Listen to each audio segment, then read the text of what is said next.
Bien, bonjour à tous, bienvenue à cette session qui sera consacrée aux innovations organisationnelles, nouvelles modalités, nouvelles pratiques des soins. C'est une séance qui est réalisée avec l'AFC, l'Académie reçoit chaque année des sociétés savantes, l'AFU, déjà il y a eu une séance avec l'AFU, avec la Sofcote, et donc aujourd'hui on est avec l'Association française de chirurgie. Donc c'est Patrick Pessot qui a organisé cette séance. Avant de commencer, on va écouter le compte-rendu de la séance de la semaine dernière. Patrick Colombi, merci. Mesdames, Messieurs les académiciens, bonjour. La séance de mercredi dernier était sur les risques en chirurgie, qui est un thème extrêmement important dans notre pratique quotidienne. Le premier intervenant, Jean-Louis Béraud, nous a parlé des aspects éthiques du risque en chirurgie. Malgré une prise en compte de plus en plus prégnante, le risque en chirurgie garde une résonance particulière, incitant à une réflexion éthique approfondie. Et à l'heure de la mécanisation robotique, de l'usage de l'intelligence artificielle, le chirurgien doit rester libre et responsable et respectueux de la complexité du corps et de l'âme humaine avant, pendant et après l'acte chirurgical.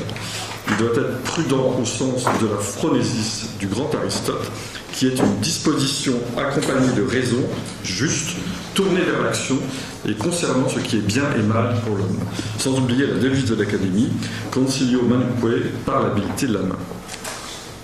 Beaucoup de commentaires ou de questions ensuite, et notamment Albert Claude Benamou qui demandait comment améliorer la participation réelle du patient à la décision, notamment pour une chirurgie lourde, puisque c'est lui qui, en définitive, prend le risque et évalue la balance bénéfice-risque en toute connaissance de cause. La réponse était qu'une attention particulière doit effectivement porter sur l'optimisation de la compréhension du patient en évitant la banalisation de présentation de nos actes. Je rajouterai un commentaire, c'est que dans toute cette réflexion et dans les interventions suivantes, le principal facteur qui est contre nous est le facteur temps. En fait, on n'a pas assez de temps dans une consultation pour expliciter complètement, et ce facteur temps n'est jamais pris en compte par nos payeurs. Alors, l'intervention suivante était sur le risque antalgique, par Jean-Henri Costantin. Il rappelle la crise aux États-Unis des opioïdes avec une mortalité estimée entre 1999 et 2016 à 350 000 morts par overdose. Il rappelle que notre pays est le premier rang des consommateurs de cannabis, et avec la possibilité d'un usage détourné pour les toxicophiles, et que le dénominateur commun, c'est une signature neurologique dans le striatum ventral, qui est le véritable entonnoir dopaminergique du plaisir, et donc source d'addiction.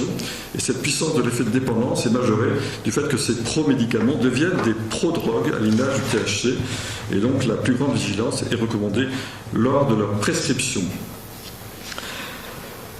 Antoine Ténière ensuite a parlé de la prévention du risque par la simulation. La simulation est un élément de la gestion des risques que l'on retrouve dans l'aéronautique avec un levier d'action principal, le travail sur le facteur humain, mettant l'accent sur la communication, l'anticipation, l'attention et le processus de décision. Et René Alberti, qui est déjà venu dans cette académie, nous en a déjà parlé. Et donc, l'intérêt d'une formation continue de prévention appuyée sur la simulation pour acquérir ou entretenir les performances techniques ou humaines, comme le propose la plateforme Lumens, construite sur la simulation autour de jeux de rôle, pourrait être intéressante. Les questions ont été notamment sur le coût d'une telle formation et le prix des simulateurs. La réponse est de dire que au niveau de l'établissement de soins, on peut réduire le coût parce qu'en fait, il va y avoir plusieurs services qui pourront en utiliser.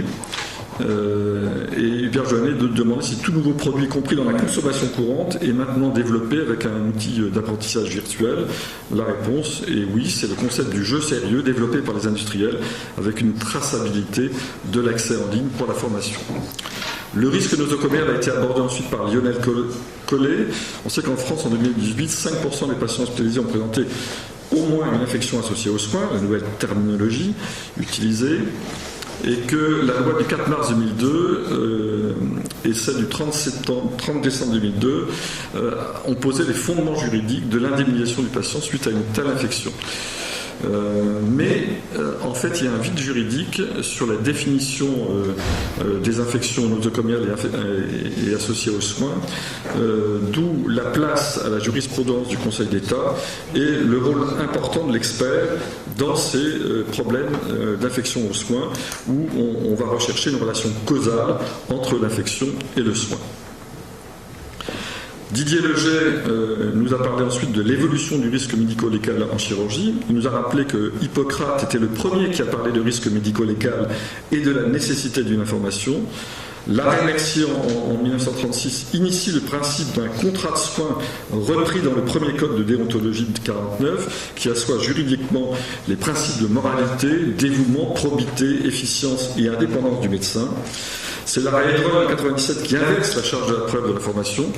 Et puis la loi Kouchner en 2002 qui crée la CCI et l'ONIAM et oblige la réparation assurantielle sur un fonds d'indemnisation renforcé par la loi Fourcade en 2011. Et il rappelle également que les condamnations des praticiens aujourd'hui se font principalement sur un défaut d'information. Et en question, Jacques Belghiti demandait, souligner que pour l'information, il faut souligner la puissance explicative du schéma. Et Didier Leget soulignait que dans les fiches d'information urologique faites par l'AFU, il y avait un schéma qui était annoté en consultation et qui permettait effectivement de mieux faire comprendre l'anatomie et la modalité du geste thérapeutique que l'on était amené à faire. Hubert Joannet a rappelé que l'Académie nationale de chirurgie était en train de régir des règles de bonne pratique concernant la live chirurgie. Je vous remercie. Merci beaucoup Patrick. Si tout le monde est d'accord avec ce compte rendu, on peut l'adopter. Il y a simplement une petite... Antoine Tellier est parisien et non pas lyonnais. On n'a pas cette chance de l'avoir à Lyon. Et Didier Leget est grenoblois. Et on n'a pas non plus la chance de l'avoir à Lyon, mais il aurait pu venir lire.